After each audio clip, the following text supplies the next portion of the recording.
December 15ஆம் தேதி பொதுக்குழு கள ஆய்வு கலவர ஆய்வாக மாறியது. ஏன் ஊரா அடிச்சுக்கணும், ஒரு இடத்துல அடிச்சுப்போம் வாங்கன்னு சொல்லி விஜயோடு கூட்டணி என்று ஒரு கருத்தை உருவாக்கி அதிமுகவுக்குள் இருக்கக்கூடிய அந்த புகைச்சலை கோபத்தை தணிப்பதற்கு விஜயை பயன்படுத்தப்பாங்க. மராட்டியத்தில் தங்களுடைய இலக்கை 100% எட்டி பிடித்து ஒரு மிக பெரும் உச்சபட்ச வெற்றியை பாரதிய ஜனதா கட்சி பெற்றிருக்கிறார். அங்கிருந்து அவர்கள் ரேடாரை எடுத்து தமிழகம் நோக்கி திரும்புவார்கள். இப்ப அதிமுக இரண்டாக உடையும் அதற்கு பாஜக காரணமாக இருக்கும்னா அந்த பாஜக பக்கம் ஓபிஎஸ் இருக்காரு, அது எப்படி ஏத்துக்கிறீங்க? நான் அரசியலிருந்து போகிறேன் என்று சன்னியாசம் போய்விட முடியாது. காவி கட்டினார் ஓபிஎஸ். காவி என்று அவர் அதிமுக வெட்டியை கட்டவில்லை, அவர் இறை வழிபாட்டின் மீது நம்பிக்கை இருக்கு. அதிமுகவோட விஜய் கூட்டணிக்கு போக மாட்டாரு, ஏன்னா அவரே ஒரு அதிமுக தான். இந்த நிலை நீடித்தால் தாவேகா அதிமுகவாக உயர்ந்தது. இந்த நிலையிலிருந்து அதிமுகவை மீட்டெடுப்பதற்கு ஒரு புரட்சித் தலைவர், ஒரு புரட்சித் தலைவி கிடைக்க மாட்டார் என்கின்ற முடிவை தொண்டர்கள் எடுக்கிற போது ஒருவேளை விஜய் அந்த தொண்டர்களுக்கு புரட்சி தலைவராகவும் தெரியலாம். அவர் திராவிட முன்னேற்ற கழகத்தை உக்கிரமாக எதிர்க்க விஜயின் மீது ஈர்ப்பு அதிமுகவில் இருப்பவர்களுக்கு. எடப்பாடியை பாஜகவும் பாதுகாக்கிறது. காரணம், இப்படி ஒரு கூமுட்டை தலைமை இருந்தால் தான் தன் கட்சியை வளர்க்க முடியும் என்று அவர்கள் நினைக்கிறார். எடப்பாடியை திமுகவும் ஆதரிக்கிறது. இவர் போன்ற ஒரு எதிர்கட்சியாக இருந்தால் தான் நாம் தொடர்ந்து ஆளுங்கட்சியாக இருக்க முடியும் என்று திமுகவும் விரும்புகிறது. பாரதிய ஜனதா கட்சியினுடைய அரசியல் என்பதே காத்திருந்து அடிப்பது, திட்டமிட்டு வீழ்த்து. இல்ல, இப்ப நீங்க சொல்றதெல்லாம் ஆட்சியில் இருந்த கட்சிகள். நான் அதைத்தான் சொல்றேன், ஆட்சியில் இருந்த கட்சிகளையே வீழ்த்துகிறார்களே.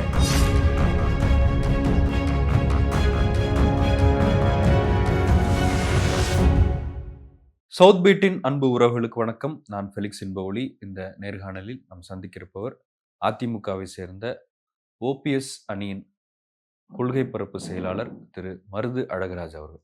வணக்கம். வணக்கம் சார்.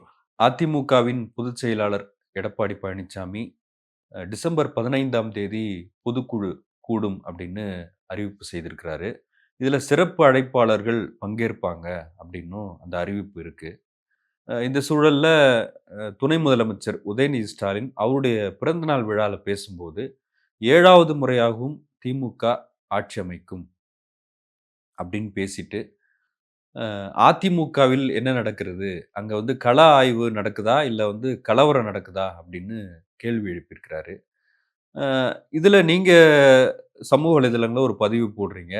மகாராஷ்டிராவில் பாஜகவின் வேலை முடிஞ்சிச்சு, இப்போ அவங்க ரேடார் தமிழ்நாட்டை நோக்கி திருப்பி இருக்கிறாங்க, இங்க ஷிண்டேக்கள் நிறைய பேர் விண்ணப்பிச்சிருக்கிறாங்க, அதனால பாஜக ஒரு குழப்பத்தில் இருக்காங்கலாம் போடுறீங்க.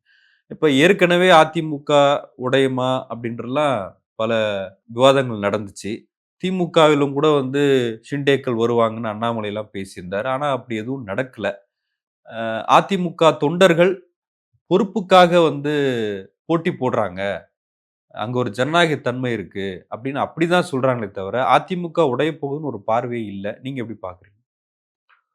அனைத்து இந்திய அண்ணா திராவிட முன்னேற்ற கழகம் பிளவுற்று கிடக்கிறது என்பதற்கு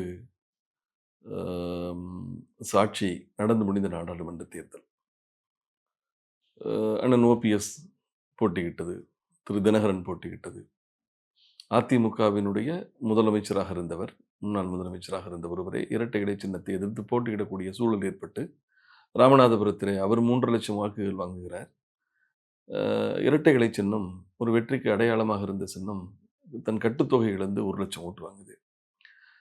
திருநெல்வேலியில் 8% ஓட்டு வாங்குறாங்க. கட்டுத்தொகை பல தொகுதிகளில் இழக்கப்படுகிறது. அனைத்து இந்திய அண்ணா திமுகவுக்கு இரட்டை இலை சின்னம் பிறந்த ஊர் திண்டுக்கல். அப்படி அதிமுகவினுடைய முதல் வெற்றியை முன்மொழிந்த திண்டுக்கல்ல வாக்கு வித்தியாசங்களே ஏறத்தாலும் 4 லட்சம். கட்டுத்தொகை இழந்துருது. நேரடியா அதிமுக போட்டி போடல, திண்டுக்கல்ல எஸ்டிபி தான் போட்டி போட்டாங்க இரட்டை இலை சின்னத்துல. அதிமுகவினுடைய ஆதரவு பெற்ற அப்படிங்கிற அதிமுக தொண்டர்கள் எல்லாம் ஒருபுறமாக இருக்கிறார்கள், ஒற்றுமையாக இருக்கிறார்கள், தலைமையினுடைய உத்தரவுக்கு கட்டுப்பட்டு செயல்படுகிறார்கள் என்று சொன்னால் அங்கே கட்டுத்தொகை இழப்பதற்கு வேலை இல்லையே. அதிமுகவினுடைய பொருளாளர் திண்டுக்கல் சீனிவாசன் அங்கே தான் இருக்கிறார். அதிமுகவினுடைய தொடர்ந்து வெற்றி பெறக்கூடிய நத்தம் விஸ்வநாதன் அங்கே தான் இருக்கிறார். அப்படிப்பட்ட மனிதர்கள் எல்லாம் இருந்து திண்டுக்கல்லே தோற்று போகிறது அதிமுக. கூட்டணி கட்சி தோற்றாலும் அது அதிமுகவினுடைய தோல்வியாகத்தான் கருதப்படும். காரணம், அது அதிமுக தலைமையிலான கூட்டணி. நான் இதை சொல்வதற்கு காரணம், பிளவில்லை என்று சொல்லி மழுப்புவதோ அல்லது நடக்கக்கூடிய கைகலப்புகள் எல்லாம் பதவியை பெறுவதற்காக ஜனநாயகம் இருக்கிறது என்று சொன்னால், ஜனநாயகத்தின் அடையாளம் அடிதடி அல்ல. ஜனநாயகத்தின் அடையாளம் என்பது கருத்து கருத்து பரிமாற்றங்களும் எதிர்கருத்துக்களை ஏற்பதும் தானே தவிர தன் சக தொண்டனையும் கட்சிக்குள்ளேயே ஒருவருக்கொருவர் அடித்துக் கொள்வதில்லை. அதனால அதிமுக கதை முடிஞ்சுச்சு, அங்க யாரும் இல்ல அப்படின்லாம் பேசுனாங்க.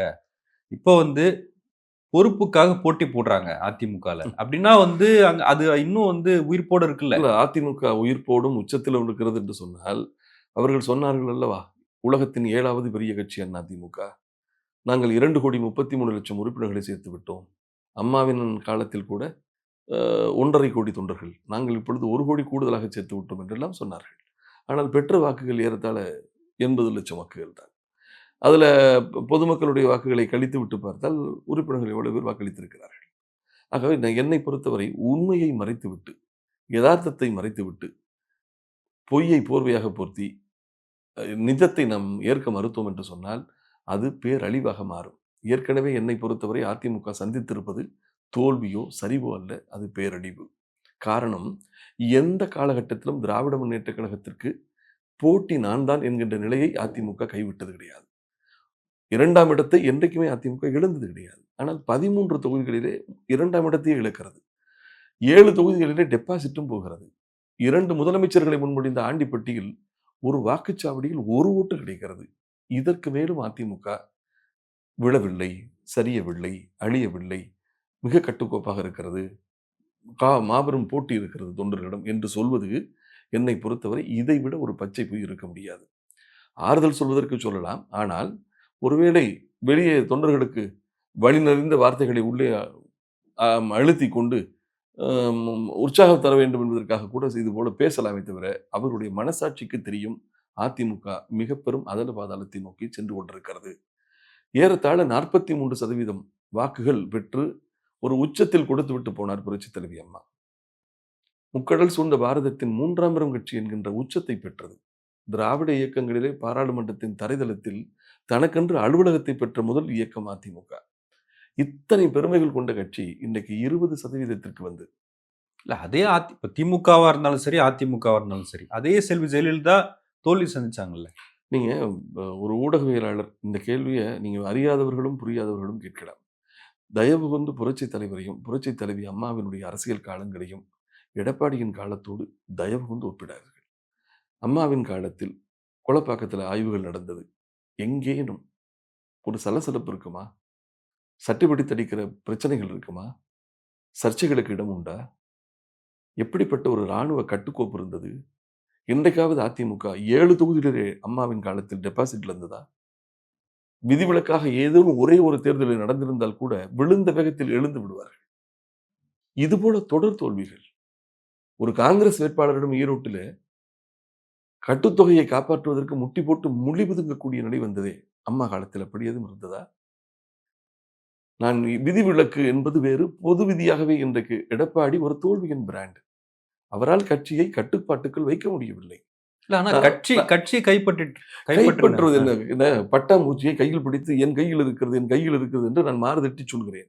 ஆனால் என் கைக்குள் இருக்கிறது இருக்கிறது என்று அது உயிரோடு இருக்கிறதா இல்லையா என்பதை பார்க்காமல் கையை விரித்து பார்த்தால் செத்து போய்விட்டது. இந்த நிலையில் தான் எடப்பாடி நான் கட்சியை என் கைக்குள் வைத்திருக்கிறேன் என்று மூச்சு போகாமல் அந்த கட்சியை இறுக பிடித்து கொலை செய்து கொண்டிருக்கிறார். ஒரு ஜனநாயக படுகொலை அரங்கேற்றம் செய்து கொண்டிருக்கிறார். நான் கேட்கிற ஒண்ணே ஒண்ணுதான், நீங்க வேற அம்மாவின் காலத்தை புரட்சித் தலைவரை ஏன் ஒப்பிடக்கூடாது என்று சொன்னால், இத்தனை தோல்விகளுக்கு பிறகு ஒரு மாவட்ட செயலாளரை எடப்பாடி மாற்றி இருக்கிறார். ஏன் முடியவில்லை? அதுக்கு தானே கள ஆய்வு. எதுக்கான ஆய்வு? நான் கேட்கிற 40 தொகுதிகளில் தோற்றதுக்கு பிறகு டெபாசிட் போன தொகுதியோட மாவட்ட செயலாளர்கள் நின்று அம்மா தான் மாத்திருப்பாங்களா, மாற்ற மாட்டாங்களா? தூக்கி வீசுவாங்களா இல்லையா? உங்களால் ஒருவரை கூட நீங்கள் மாற்றவில்லை, மாற்ற முடியவில்லை. காரணம், உங்களை நியமனம் செய்தவர்களே அவர்கள்தான். அவர்கள் உங்களையும், நீங்கள் அவர்களையும் பரஸ்பர நியமனம் செய்து கொண்டு இந்த கட்சியை கரையான்கள் போல அரித்து தின்று அழித்துக் கொண்டிருக்கிறார்கள். அதனால அவர்களுடைய காலத்தோடு எடப்பாடியின் காலத்தை ஒப்பிடாதீர்கள். என்னை பொறுத்தவரை புரட்சித் தலைவர் எம்ஜிஆர் தன் உதிரம் சிந்தி உருவாக்கிய இயக்கத்தை எடப்பாடி அழித்துக் கொண்டிருக்கிறார்.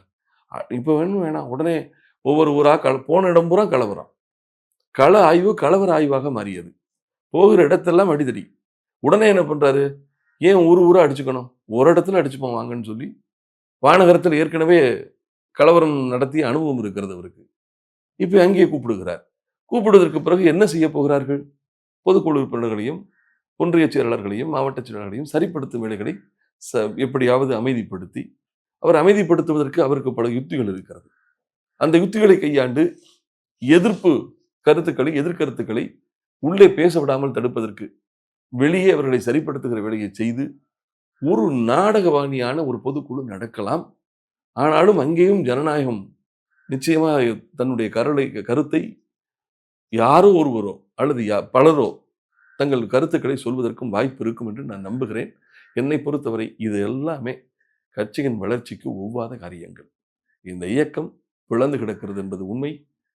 இந்த இயக்கத்தில எம்பியா இருந்தவங்க, இந்த இயக்கத்தில முதலமைச்சரா இருந்தவங்க, இந்த இயக்கத்துக்காக முதலமைச்சரை உருவாக்கியவர்கள் என்று எல்லோரும் தனித்தனியாக ஆளுக்கு ஒரு குழுவாக பிரிந்து கிடக்கிறார்கள்.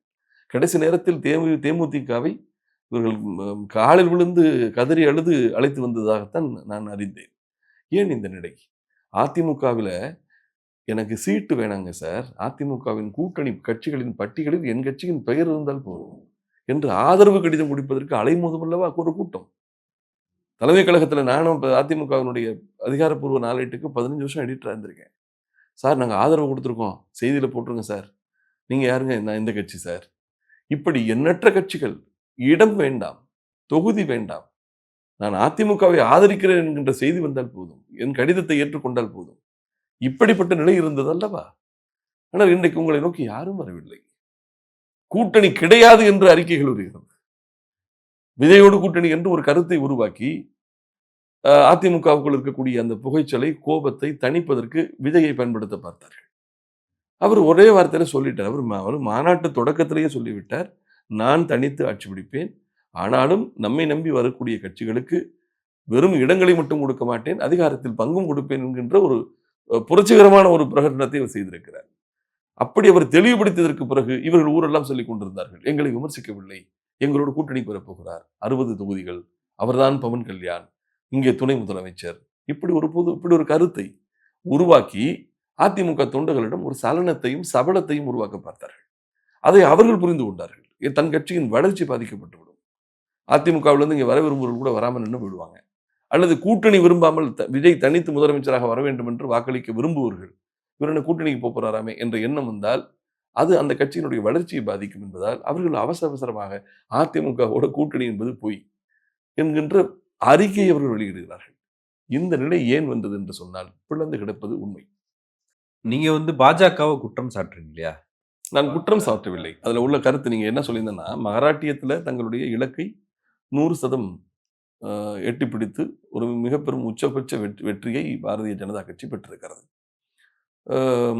அங்கிருந்து அவர்கள் ரேடாரை எடுத்து தமிழகம் நோக்கி திருப்புவார்கள் என்று சொன்னதற்கு காரணம், அங்கே பாரதிய ஜனதா கட்சியோடு ஒரு காலத்தில் கூட்டணி கட்சியாக இருந்தவர்கள். இந்துத்துவாவை பாஜகவுக்கு நிகராக, இன்னும் சொல்லப்போனால் முன்னோடியாக கையில் பிடித்து நின்ற இயக்கம் சிவசேனா. இங்கே குஜராத்தில் கோத்ரா ரயில் எரிப்பு என்று சொன்னால் அங்கே மும்பை கலவரம். இந்து மதத்தினுடைய மத கோட்பாட்டை கையில் எடுத்து ஒரு மிகப்பெரும் அளவில் மராட்டியத்தில் காலூன்றிய கட்சியாகத்தான் நான் சிவசேனாவை பார்த்துருக்கேன். அந்த சிவசேனாவோட வெகு கால கூட்டணியாக நட்பாக இருந்த இயக்கம் பாஜக. அதற்கு பிறகு அங்கே குழப்பங்கள் ஏற்பட்டது. சிண்டே ஒருத்தர் போர்க்குடி பிடித்தார். தாக்கரே குடும்பத்துக்குள் பிளவுகள் வந்தது. அதற்கு பிறகு இன்றைக்கு தேர்தல் நடந்திருக்கிறது. பாரதிய ஜனதா கட்சி யாருடைய தயவு இல்லாமல் தனித்து ஆட்சி அமைக்கின்ற நிலைக்கு இங்கே வெற்றி பெற்றிருக்கிறார்கள். இதை நான் ஏன் சொன்னேன்னு கேட்டீங்கன்னா, தமிழகத்திலும் அது போன்ற நிலை வரலாம். ஏனென்று கேட்டால், ஏறத்தாழ என்டிஏ என்று சொல்லக்கூடிய தேசிய ஜனநாயக கூட்டணி பாரதிய ஜனதா கட்சியின் தலைமையில் தமிழகத்தில் 18% எட்டி பிடிச்சிட்டாங்க. அதிமுகவினுடைய சதவீதம் 20, 23 அப்படின்னு வச்சுக்கலாம். கூட்டணியோடு சேர்த்து 23. 18க்கும் 18.5க்கும் 23க்கும் 4.5% வித்தியாசம் இருக்கு. பாரதிய ஜனதா கட்சி இன்னும் கொஞ்சம் என்டிஏ கூட்டணியை விசாலப்படுத்த முயற்சிக்கும். அப்படி முயற்சிக்கிற போது அந்த கூட்டணிகள் அதிமுக அங்கம் பெற்று ஒரு கூட்டணி அமைச்சரவைக்கு ஒரு அழுத்தத்தை பாரதிய ஜனதா கட்சி கொடுக்கக்கூடும். அதனை ஏற்க எடப்பாடி மறுத்தால் அல்லது முடியாது என்று சொன்னால் அங்கே புரட்சி குரல் வெடிக்கும் என்று நான் நம்புகிறேன். இல்ல, அதிமுக மேல நீங்க வந்து ரொம்ப ஒரு தீவிரமான பற்று வச்சிருக்கிறீங்க இல்லையா? அந்த இயக்கம் இருக்கணும், உடைஞ்சிடக்கூடாதுன்னு நினைக்கிறீங்க. மீட்பு குழுலாம் அமைச்சீங்க. இப்ப அதிமுக 2ஆக உடையும். அதற்கு பாஜக காரணமாக இருக்கும்னா, அந்த பாஜக பக்கம் ஓபிஎஸ் இருக்காரு. அத எப்படி ஏத்துக்கிறீங்க? 2 விஷயம் நீங்க அரசியலிலே என் கட்சி என்னை நீக்கிவிட்டது. அல்லது என் கட்சி ஜனநாயகத்திற்கு மாறாக என்னை தூக்கி போட்டு விட்டது என்று சொன்னால், நான் காவியை கட்டிக் கொண்டு போய் என்னை என் கட்சி வெளியே அனுப்பிவிட்டது. நான் அரசியலிருந்து போகிறேன் என்று சந்நியாசம் போய்விட முடியாது. இல்ல காவி கட்டினாரு இல்ல ஓபிஎஸ். இருங்க. அது காவி என்று அவர் அதிமுக வேட்டியை கட்டவில்லை. அவர் இறை வழிபாட்டின் மீது நம்பிக்கை இருக்கிறது. காவி என்பதை பாஜகவின் அடையாளமாக மட்டும் நீங்க எடுத்துக்கொள்ளக்கூடாது. காவி என்பது பக்தியை நம்பக்கூடிய இந்து மத அடையாளம் கொண்ட அனைவருக்குமானது. பழனிக்கு போறவங்களெல்லாம் அங்க காவிய கட்டிட்டு போறாங்க. சபரிமலைக்கு போறவங்கலாம் காவிய கட்டிட்டு போறாங்க. அவங்கலாம் பாஜக உறுப்பினர்கள் என்று சொல்ல முடியுமா? திமுகவில் இருப்பவர்கள் கூட மாலை கட்டி போனால் காவி கட்டி கொண்டு போகிறார்கள். அதனால அதை என்னை பொறுத்தவரை கூட்டணி வைத்திருப்பதால் அவரை குறைத்து பேசுவதற்காக பயன்படுத்தக்கூடிய ஒரு வார்த்தையாகத்தான் அதை பார்க்கிறேன். அவரை பொறுத்தவரையும் பாரதிய ஜனதா கட்சி 4.5 வருடம் அதிமுகவை ஆட்சியின் காப்பாற்றிக் கொடுப்பதற்கு பாஜக பின்னின்றது. கேட்ட கோரிக்கைகள் எல்லாம் நிறைவேற்றி கொடுத்தார்கள். இரு தலைவர்களையும் இணைத்து வைத்து பிளவை சரி செய்து அதிமுகவை ஒன்றுபடுத்தி கொடுத்தார்கள். அதற்கு நான் விசுவாசமாக இருக்கிறேன். பாஜக கூட்டணியில் தான் நாம் இருக்க வேண்டும். காங்கிரஸ் அதனுடைய நேர் எதிர்க்கட்சியான காங்கிரஸோடு திமுக இருக்கிற போது பாஜகவோடு நாம் கூட்டணி அமைத்திருப்பதிலே தவறு கிடையாது. பாஜக கூட்டணியோடு சேர்ந்துதான் 75 இடங்களை நாம் பெற்றிருக்கிறோம். இல்ல அதிமுகவை பிளக்க நினைக்கிற பாஜக. அது நான் என்ன கேட்கிறேன்னா, நான் சொல்றேன். இது என்ன நான் சொல்ல வரேன்னா, நீ உன் இடத்தை தக்க வைத்துக் கொள்ள தவறுகிறாய். உன் கட்சியை நீயே சீரழித்துக் கொள்கிறாய். நான் 3ஆம் இடத்தில் இருக்கிறேன். 2ஆம் இடத்தை நீ தக்க வைத்துக் கொண்டு முதலிடத்திற்கு முன்னேறுவதற்கான முயற்சி உன்னிடம் இல்லை. உன் கட்சியை நீயே உடைத்து, உன் கூட்டணியை நீயே குலைத்து, மக்களுடைய அபிமானத்தை பெறுவதற்கு ஒண்ணு வேணாம் பிரதர். இப்போ அதானியோட பிரச்சனை நடந்துட்டு இருக்கு. அமெரிக்காவில் ஒரு நீதிமன்றத்தில் முன்னெடுக்கப்பட்ட விவகாரம் தமிழ்நாட்டினுடைய மின்சாரத்துறைக்கு கூட லஞ்சம் கொடுக்கப்பட்டது என்கின்ற ஒரு குற்றச்சாட்டு எழுந்திருக்கிறது. அது உண்மை இல்லை விசாரணை இவையெல்லாம் நடக்கட்டும். முதல் நிலையில் ஒரு குற்றச்சாட்டு வந்திருக்கிறது. அத்தனை கட்சி தலைவர்களும் கருத்து சொல்லிவிட்டார்கள். எடப்பாடி ஏன் சொல்லல? அவர் தானே எதிர்கட்சி தலைவர். திராவிட முன்னேற்ற கழகம் தொடர்ந்து வெற்றி பெறுவதற்கு ஏதுவாக அதிமுகவை பிளவுபடுத்திக் கொண்டு ஒரு முடிவு எடுத்தா அதுல உறுதியாக இருப்பார் எடப்பாடி. எந்த முடிவுல உறுதியா இருந்திருக்காரு? பாஜக வேண்டாம், முதல் வாரத்துல வேண்டாம். நான் ஒன்னே முதல் வாரத்துல பாஜகவோட கூட்டணி கிடையாதுன்னு சொன்னாரு.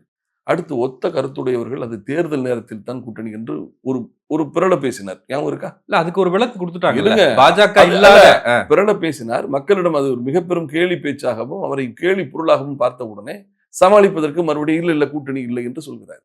நான் ஒன்றே ஒன்று கேட்கிறேன். பாரதிய ஜனதாவோடு எக்காலத்திலும் கூட்டணி இல்லை என்று அவர் அருகிலே இருக்கக்கூடிய திரு வேலுமணி அவர்களை சொல்லுங்க பார்க்கலாம். திரு தங்கமணி அவர்களை சொல்லுங்களே பார்க்கலாம். பாரதிய ஜனதா கட்சியிடம் சரணடைவதை தவிர எடப்பாடிக்கு வேறு வழி இல்லை. அது உங்க விருப்பமா? விருப்பம் இல்ல. நீங்கள் எதிரியை வீழ்த்துவதற்கு அவருக்கு உண்மையாவே திமுகவை வீழ்த்த வேண்டும் என்று அவர் நினைத்தால் என்டிஏ தான் வர முடியும். பாரதிய ஜனதா கட்சி இன்னைக்கு ஏறத்தாழ 18 அதிமுகவில் இருக்கக்கூடிய முன்னாள் முதலமைச்சர், முன்னாள் பொருளாளர், முன்னாள் மாநிலங்களவை மற்றும் மக்களவை உறுப்பினர் டிடிவி தினகரன் இங்க என்டிஏல இருக்காரு. அதிமுகவில் தொடக்க காலத்தில் புரட்சித் தலைவர் காலத்திலேயே எம்பியா இருந்தவர் ஏசி சண்முகம் இங்க இருக்காரு. இப்பொழுது அதிமுகவுக்கு கூட்டணி வாய்ப்புகள் என்ன? நீங்களே சொல்லுங்க. யாரு சார் வருவா? எடப்பாடி திமுகவோடு மறைமுகம் வைத்திருப்பது அந்த கூட்டணி வேற. நான் கேட்பது தேர்தல் கூட்டணி. தேமுதிக ஏற்கனவே இருக்கிறாங்க. அவர்கள் இந்த தேர்தல் ஒன்னு சொல்லணுமா? இந்த தேர்தலில் என்டிஏ கூட்டணியில் இருந்திருந்தால் நாங்கள் விருதுநகரில் வெற்றி பெற்றிருப்போம். எடப்பாடியோடு சேர்ந்ததால் எடப்பாடிக்கு ஓட்டு கன்வர்ஷன் ஆகல என்கின்ற அது நீங்க ஜானகி அம்மையாரோட நூற்றாண்டு விழாவில் கூட பிரேமலதா பேசுறாங்கல்ல. அது போயிங்க. எனக்கு ஒரு ஜானகி அம்மாவுக்கு ஒரு கருத்து வேணும். அவங்க நூற்றாண்டு விழா நடத்துறோம். ஒரு கருத்து நீங்க வாங்கன்னு கூப்பிடல. மற்ற கூட்டணி அவர்கள் பங்கேற்கல. நல்லா புரிஞ்சுங்க. அந்த விழாவில் அவர் பங்கேற்கவில்லை. ஒளிப்பதிவு கேட்டா பேசி கொடுத்து அனுப்பியிருக்காங்க. அது திருமதி ஜானகி ராமச்சந்திரன் மீது வைத்திருந்த புரட்சித் தலைவருடைய துணைவியார் மீது வைத்திருந்த தேமுதிகவின் அபிப்பிராயமே தவிர அது எடப்பாடிக்கான அபிப்பிராயமாக நீங்க எடுத்துக்கொள்ளக்கூடாது. இந்த தேர்தலிலேயே எடப்பாடியால வெற்றிக்கு ஒரு கூட்டணியை அழைத்து செல்லுகிற அளவுக்கு தலைமை பண்பு, தலைமை தகுதி, தலைமை திறமை அவர்கிட்ட இல்லை என்கின்ற கருத்து தேமுதிகவிடம் வந்துவிட்டது. அதனால சட்டமன்ற தேர்தலில் அவர்கள் அணி மாறக்கூடும். என்னை பொறுத்தவரை நான் உறுதியாக நம்புகிறேன், எடப்பாடிக்கு கூட்டணியே இல்லாத ஒரு மிக மோசமான நிலை உருவாகிவிடும். அப்படி ஒரு நிலை வந்தால் அது திராவிட முன்னேற்ற கழகத்திற்கு எளிய வாய்ப்பாக மாறிவிடும். கூட்டணி இல்லாம அதிமுக தேர்தலை சந்திச்சது இல்லையா? ஆட்சி பிடிச்சது இல்லையா? அதான் நான் சொல்றேன். கூட்டணியே இல்லாமல் வெற்றி பெற்ற ஒரு இயக்கத்தை கூட்டணிக்கு வாருங்கள், வாருங்கள் என்று கெஞ்சி பொது மேடையிலே அழைப்பு விடுகிறார் இன்பதுரை. அதுவும் இன்னொருவருக்கு நிச்சயம் செய்யப்பட்ட ஒரு பெண் என்று அவருக்கு தெரிகிறது. அந்த பெண்ணை நான் கல்யாணம் பண்ணிக்கிறேன் வான்னு கூப்பிடுற மாரி, அது திராவிட முன்னேற்ற கழகத்திலே தொடர்ந்து இருக்கக்கூடிய கூட்டணி கட்சியாக விடுதலை சிறுத்தைகள் இருக்கிறது. அவர்களுடைய எண்ணம் என்ன என்பதை இவர் அறிந்தும் இருக்கிறார். ஆனாலும் வாங்க சார் எங்க கூட்டணிக்கு. ஏன் இந்த நிலை? சீமான் வருவார் என்று ஒரு காலத்தில் சொல்லிக் கொண்டிருந்தார்கள். அவர் மறுத்து விட்டார். அதற்கு பிறகு விஜயை வைத்து சில காலங்கள் ஓட்டினார்கள். அவர் மறுத்து விட்டார். அதிமுகவோடு கூட்டணி வைக்க மாட்டோம் என்று சொல்வதற்கே சில கட்சிகள் அறிக்கை வாசித்துக் கொண்டிருக்கிறார்கள் என்று சொன்னால் இந்த பரிதாப நிலை ஏன் வந்தது? இல்ல செல்வி ஜெயலலிதா காலத்திலேயே இன்னொரு பக்கம் பார்த்தோம்னா, அவங்க மதிமுக அலுவலகத்துக்கு போனாங்க, பாமக அலுவலகத்துக்கு போனாங்க. அப்படியெல்லாம் படியேறி போய் தானே ஒரு கூட்டணி அமைச்சாங்க. நீங்கள் 98 சொல்றீங்க. மிகச் சரியான கருத்து நீங்க சொல்றது. நான் அப்ப எனக்கு நல்லாவே தெரியும். நீங்க அப்ப என்ன பண்ணிருக்கணும் இந்த தேர்தல்ல, பாராளுமன்ற தேர்தல்ல? என்டிஏல பாரதிய ஜனதா கட்சியோடு கூட்டணியை இறுக பற்றி இருக்க வேண்டும். 98 திரும்பி இருக்கும். இல்ல அது அண்ணாமலை தானே. இப்ப நீங்க அதிமுக பெற்ற வாக்குகளையும் என்டிஏ பெற்ற வாக்குகளையும் கூட்டிக்க பாருங்கள். பல தொகுதியில் 30 தொகுதி வெற்றி பெற்றிருக்கலாம். அப்ப புரட்சித் தலைவி அம்மா முன்னே ஒரு வழியை காட்டி போயிருக்கிறார் அல்லவா? அந்த வழியை பின்பற்றி நீங்கள் தோல்விகளை தோரணம் கட்டிட்டு இருக்கீங்க. அதை வெற்றி பாதைக்கு திருப்புவதற்கு ஒரு வாய்ப்பாக இந்த பாராளுமன்ற தேர்தல் அமைந்திருந்தால் அது சட்டமன்ற தேர்தலில் அதிமுக வெற்றி பெறும் என்கின்ற கருத்தை பல கட்சிகளிடமும் மக்களிடம் உருவாக்கி இருக்க வேண்டும். அதைத்தானே சொல்றேன். அம்மா செய்ததை எல்லாம் அவர் செய்யவில்லை. அம்மா எப்படி கட்சி நடத்துறாங்களோ அப்படி நடத்தல. ராம வீரப்பன் புரட்சித் தலைவி அம்மாவினுடைய அரசியல் வருகையே எதிர்த்தவர். அவரை இணை பொதுச் செயலராக்கி கல்வி அமைச்சராக்கலையா? போட்டி அதிமுக தொடங்கிய திருநாவுக்கரசை கட்சியில் இணைத்துக் கொள்ளவில்லையா? சொல்லுங்க சார். மேடைகளில மிக கடுமையான விமர்சனங்களை வைத்தான நாஞ்சில் சம்பத்திலிருந்து எஸ் சந்திரன்ல இருந்து அத்தனை பேரையும் தன் கட்சியில இணைத்துக் கொண்டு அவர்களை எல்லாம் சந்திரன் எம்பி ஆக்கலையா? நீங்கள் மாற்று கருத்து உள்ளோரையும் தன்னை ஏற்க வைப்பது தானே ஒரு மகத்தான தலைமைக்கு அழகு. எதிர்ப்பவரும் என்னை ஏற்றுக்கொண்டான் என்று சொன்னால் தானே அது அரசியல். நீங்கள் ஒரே வார்த்தையில ஜனநாயகத்தை அனுமதிக்க மாட்டேன், எனக்கு போட்டியா யாரும் இருக்கக்கூடாது, கட்சியையும் உடைச்சிருவேன், கூட்டணியையும் விரட்டிடுவேன். என்ன நான் கேட்கிறது ஒண்ணுதான். இந்த எடப்பாடி அதிமுகவினுடைய பொதுச் செயலாளர் ஆனதற்கு பிறகு அதிமுகவில் ஏற்பட்டிருக்கும் மலர்ச்சி வளர்ச்சி என்ன? இது ஒண்ணு சொல்லுங்க. அப்ப இதே நிலை நீடித்தால் உதயநிதி சொல்ற மாதிரி 200 இடங்கள் திமுக ஜெயிக்குமா? இல்ல அரசியலிலே சில மாதங்களில் சில நாட்களில் கூட பல புரட்சிகள் நடக்கும். இன்றைக்கு இருக்கக்கூடிய நிலையில் அவருடைய தன்னம்பிக்கை சரியாகத்தான் இணக்கப்படுகிறது. தேர்தல் நெருங்குகிற போது எடப்பாடிக்கு அழுத்தங்கள் அதிகமாகி எடப்பாடி கூட இருப்பவர்கள் எல்லாம் என்டிஏல போய் பங்கேற்கணும், பங்கேற்றத்தான் நல்லதுன்னு சொல்லிட்டு அழுத்தத்தை அதிகமாக கொடுத்து அவர் ஏற்க வைக்கலாம், அல்லது எடப்பாடியுடைய தலைமையை அப்புறப்படுத்தி இன்னொரு தலைமையின் கீழ் அதிமுக ஒன்றுபடலாம். இப்பொழுது ஒற்றுமைக்கு இடையூறாக இருப்பவர், பாஜக கூட்டணிக்கு இடையூறாக இருப்பவராக கருதப்படுவது எடப்பாடி மட்டும்தான், அல்லது வெகுச்சிலர், அவரோடு இருக்கக்கூடிய வெகுச்சிலர். பெரும்பான்மை கருத்து பாஜக இந்த தேர்தல் முடிந்த உடனே பிஜேபியோட இருந்திருந்தா நம்ம 30 தொகுதி ஜெயிச்சிருப்போம்னு யார் சொன்னது? வேலுமணி சொன்னாரா இல்லையா? நான் உங்களை தான் கேட்கிறேன். வேலுமணி பொது மேடையிலே புலம்புகிற நிலைக்கு வந்துருச்சு. ஒட்டுமொத்த அதிமுக தொண்டர்கள் மாவட்ட செயலாளருடைய கருத்து இதுவாகத்தான் இருந்தது. ஒன்னா இருந்தா 30 சீட் வந்திருக்கலாமே, அப்படி ஜெயிச்சு வெற்றி பாதைக்கு கட்சி திரும்பி இருக்கும்னே, அதையும் இந்த ஆள் கெடுத்துட்டாருனே.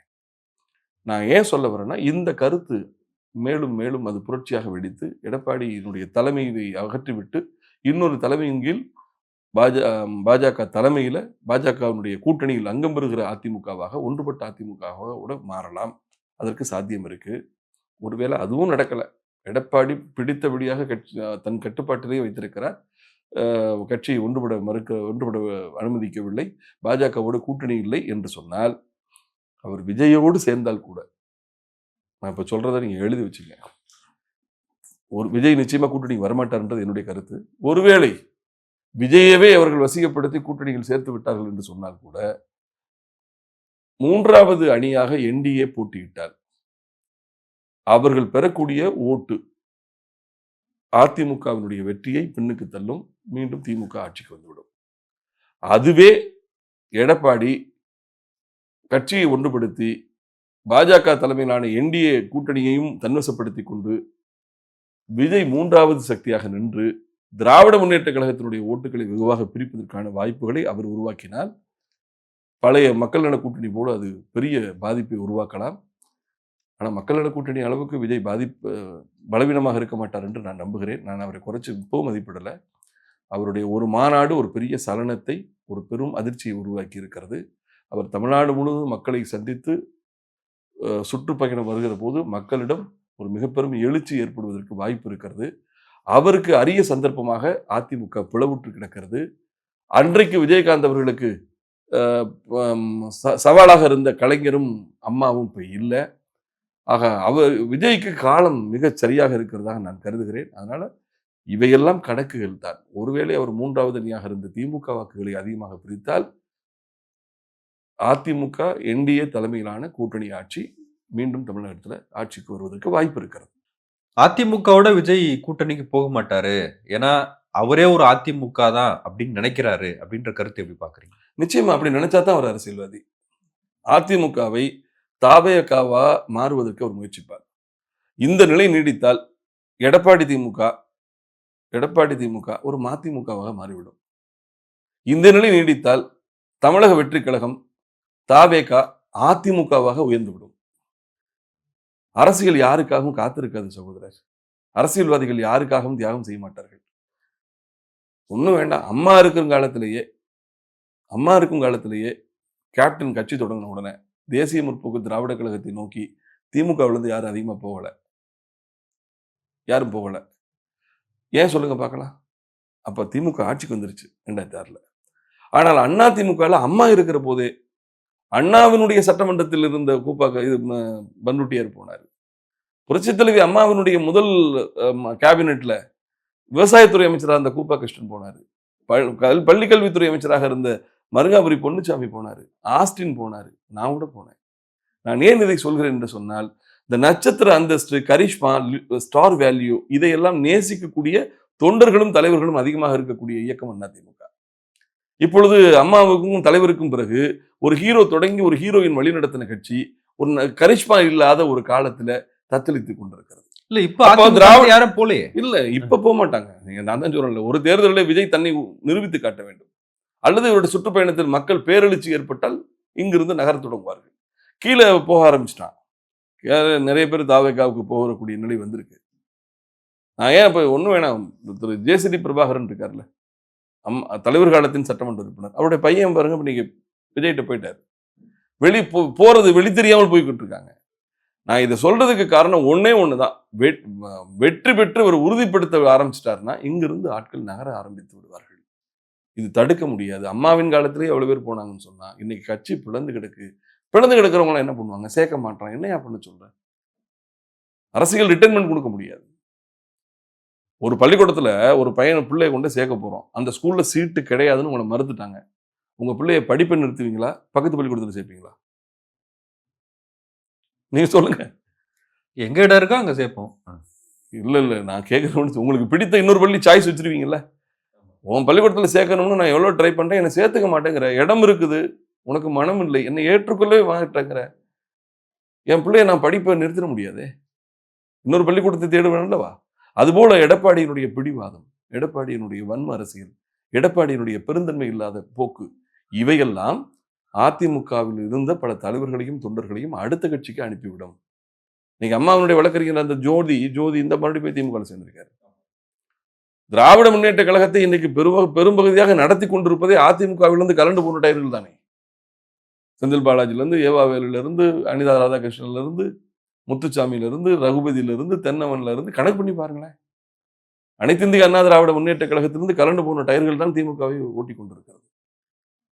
ஆக அதிமுக பல கட்சிகளுக்கும் ஆட்களை அனுப்பக்கூடிய முகாந்திரமாக மாறிக்கொண்டிருக்கிறது. இளைஞர்களுடைய வருகை இல்லாத முதியோர் இல்லமாக மாறிக்கொண்டிருக்கிறது. வெற்றிக்கு சம்பந்தம் இல்லாத தோல்வியின் முகாமாக அதிமுக தொடர்ந்து தோற்றுக் கொண்டிருக்கிறது. இந்த நிலையிலிருந்து அதிமுகவை மீட்டெடுப்பதற்கு ஒரு புரட்சித் தலைவர், ஒரு புரட்சித் தலைவி கிடைக்க மாட்டார் என்கின்ற முடிவை தொண்டர்கள் எடுக்கிற போது, ஒருவேளை விஜய் அந்த தொண்டர்களுக்கு புரட்சி தலைவராகவும் தெரியலாம். அவர் திராவிட முன்னேற்ற கழகத்தை உக்கிரமாக எதிர்க்க விஜயின் மீது ஈர்ப்பு அதிமுகவில் இருப்பவர்களுக்கே வந்துவிடும். ஏனென்று சொன்னால் அதிமுகவின் பிறப்பு நோக்கமே திமுக எதிர்ப்பு. ஆனால் எடப்பாடி அந்த திமுக எதிர்ப்பை உச்சமாக கொண்டு செல்லவில்லை. பொங்கல் பையில ஊழல்னாரு, கிழக்கு வழக்கு போட்டாரா? இந்த 3 வருடத்துல திராவிட முன்னேற்ற கழகத்தின் ஆட்சி மீது ஏதாவது விளக்கு போட்டிருக்காரா? அதானி ஊழல் குறித்து பேசுறாரா? கொடநாட்டு குற்றவாளியை 90 நாள்ல கண்டுபிடிப்பேன்னு சொன்னீங்களே, எங்கே குற்றவாளி, ஏன் கண்டுபிடிக்கவில்லை என்று முதலமைச்சர் சட்டை பிடித்து உலுக்கி கேட்கிறாரா? சட்டமன்றத்தில் பேசுகிறாரா? கொடநாடு என்று சொன்னாலே சட்டமன்றத்தில் வெளியே ஓடியாந்துறாரு. இவர் மீதான ஊழல் வழக்குகளை எல்லாம் திராவிட முன்னேற்ற கழகம் உறங்க வைத்திருக்கிறது. தொட்டிலில் இட்டு தாலாட்டி கொண்டிருக்கிறது. திமுக எடப்பாடிக்கு இந்த 3 வருடத்தில் திமுக கொடுத்த ஒரே ஒரு சிறு துன்பம் உண்டா? ஒரு சின்ன நடவடிக்கை உண்டா? சொல்லுங்க. எடப்பாடியை பாஜகவும் பாதுகாக்கிறது. காரணம், இப்படி ஒரு கூமுட்டை தலைமை இருந்தால் தான் தன் கட்சியை வளர்க்க முடியும் என்று அவர்கள் நினைக்கிறார்கள். எடப்பாடியை திமுகவும் ஆதரிக்கிறது. இவர் போன்ற ஒரு எதிர்க்கட்சியாக இருந்தால் தான் நாம் தொடர்ந்து ஆளுங்கட்சியாக இருக்க முடியும் என்று திமுகவும் விரும்புகிறது. என்னை பொறுத்தவரை ஒரே நேரத்தில் பாஜகவுக்கும் திமுகவுக்கும் பிடித்தவராக எடப்பாடி இருந்து கொண்டிருக்கிறார். ஆனால் அது மாறும் என்று நான் நம்புகிறேன். இல்லை என்று சொன்னால், ஏன்னா இந்த வர்ற தேர்தலில் திமுகவை வீழ்த்துவதற்கு எடப்பாடி என்டிஏ கூட்டணியில் வர வேண்டும் என்று பலரும் விரும்புகிறார்கள். அதற்கு அவர் எதிர்ப்பாக இருந்தால் அவர் கட்சிக்குள்ளேயே பிரச்சனை வரும். அதனை பாரதிய ஜனதா கட்சி நிச்சயமாக வாய்ப்பாக பயன்படுத்திக் கொள்ளும். நான் மராட்டியத்தை சொல்வதற்கு காரணம் அதுதானே அரசியல். உங்களை விட நான் முந்தி சென்று ஓடி போய் பதக்கத்தை வாங்க வேண்டும் என்று நினைத்தால் அது விளையாட்டு. என்னை விட யாரும் முந்தி போக விடாமல் தடுத்து கீழே விழுத்துவதுதான் அரசியல். அதை பாஜக செய்யும். 3ஆம் இடத்தில் இருப்பதாக உறுதியாக, இப்ப 3ஆம் இடத்துல பிஜேபி நம்பிக்கையா இருக்கு. அப்ப 3ஆம் இடத்திலிருந்து முதலிடத்திற்கு போக வேண்டும் என்று சொன்னால் 2ஆம் இடத்தில் இருப்பவரை எலிவேட் பண்ணணும்ல. நான் சொல்ல அல்லது கூட்டணிக்கு கொண்டு வந்து, மராட்டியத்தில் அப்படித்தான் நடந்தது. கூட்டணிக்கு கொண்டு வந்து, பாரதிய ஜனதா கட்சியினுடைய அரசியல் என்பதே காத்திருந்து அடிப்பது, திட்டமிட்டு வீழ்த்துவது. மிக லாபகமாக, அவசரம் இல்லாமல் ஒவ்வொரு 5 ஆண்டு காலம் 10 ஆண்டு காலத்திற்கு திட்டங்களை வகுத்துக் கொண்டு அந்த திட்டங்களை எக்ஸிக்யூட் பண்றதுக்கான ஆட்களை, சூழலை சரியாக உருவாக்குவது. இப்போ மத்தியில் ஆட்சியில் இருக்கிறார்கள், அதை சிறப்பாக செய்வார்கள். கற்பனைக்கும் எட்டாவது அளவில் ஒடிசாவில் பட்நாயக்களுடைய ஆட்சி வீழ்த்தப்படவில்லையா? மராட்டியத்தில் தாக்கரேக்களுடைய ஆட்சி வீழ்த்தப்படவில்லையா? உத்தரப்பிரதேசத்தில் முலாயம் சிங் யாதவ்களுடைய ஆட்சி வீழ்த்தப்படவில்லையா? பீகாரில் லல்லு பிரசாத்தினுடைய ஆட்சிகளை வீழ்த்தவில்லையா? இல்ல, இப்ப நீங்க சொல்றதெல்லாம் ஆட்சியில் இருந்த கட்சிகள். நான் அதைத்தான் சொல்றேன். ஆட்சியில் இருந்த கட்சிகளையே வீழ்த்துகிறார்களே. நீங்கள் ஆட்சியில் இருந்தது மட்டுமல்ல, நீங்கள் ஆட்சியில் இருப்பதற்கு காரணமே பாஜகவே தான். ஆட்சியை விட்டதற்கு பிறகு ஆட்சியை பிடிப்பதற்கான எந்த முயற்சியும் எடுக்காமல் உங்களை நீங்களே அழித்துக் கொள்ளுகிற போது பாஜக உங்களை முந்திச் செல்லத்தான் முயற்சிக்கும். அந்த முயற்சியும் நியாயமானது என்று நான் கருதுகிறேன். அதுதான் அரசியல். எல்லா காலத்திலும் அதிமுகவுக்கு பிறகு, திமுகவுக்கு பிறகு இந்த 2 கட்சிகளுக்கும் பின்னால் தான் நான் நிற்க வேண்டும் என்று நினைத்தால் அது அரசியல் இல்லவே. ஆக அண்ணாமலை அவர்கள் ஒரு IPS படித்தவர், ஒரு இளைஞர், மிக காலத்தே களத்தில் இறக்கப்பட்டு அவர் கட்சியை வளர்ப்பதற்கு மிக கடுமையாக உழைக்கிறார், போராடுகிறார். என்னை பொறுத்தவரை அவருக்கு இந்த தேர்தலில் விளைச்சல் கிடைக்காமல் போயிருக்கலாம். ஆனால் விளைநிலத்தை தயார்படுத்தி விட்டார். தவிர்க்க முடியாத சக்தியாகத்தான் பாஜக இருக்கும். இனிமே தமிழகத்திலே திராவிட முன்னேற்ற கழகத்தில் இருக்கக்கூடிய கட்சிகள் கூட அடம் பிடித்தால் எதிர்காலத்தில் கூட்டணி ஆட்சிகள் தான் வரும் என்று நான் நம்புகிறேன். நன்றி சார், உங்களுடைய நேரத்துக்கு மிக்க நன்றி. மிக்க நன்றி சார்.